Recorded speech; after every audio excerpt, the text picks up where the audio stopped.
What are insecurities? They are a weakness of the mind. So, what do we do with them? They seem to be with us from the time we are born.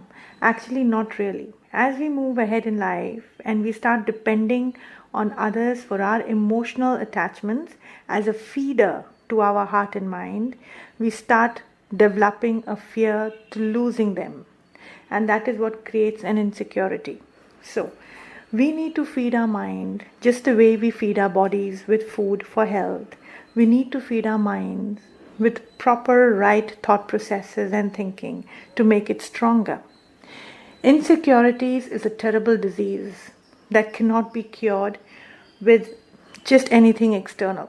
Now, for example, if there is somebody I have fallen in love with and I'm completely insecure when I don't see him for a few days, or I don't get to hear from him, or when he probably talks to me in a different way, and I'm really insecure, what happens if this guy goes away from my life?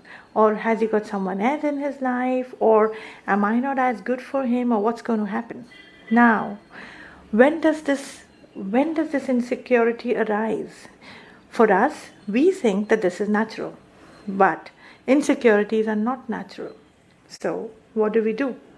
Just like health is so natural to us, and being healthy is just fine, well accepted.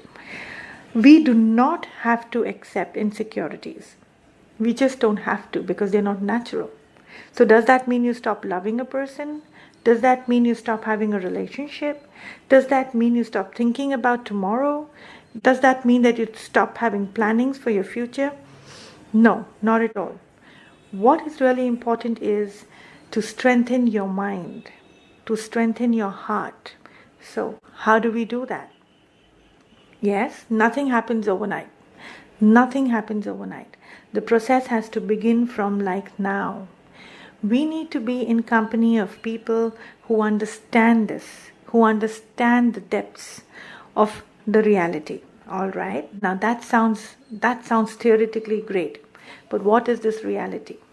Now, as we move on in life, we need to come to terms to our own selves.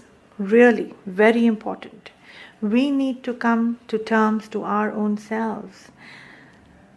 So, take a paper and pen, sit down with yourself, and ask yourself, what is it that I want? How do I need to lead a life? What is the life I need to lead? Do I like to love? Do I like to be loved? It is very important for me to have my clarity in my head. All right. Once you have this clarity, let's go backwards. Most important thing, how do I strengthen my mind? I can strengthen my mind by using the powers of the mind to go deeper, with deeper introspection, not about what we do and about what we say, but about what we really are. That is the key.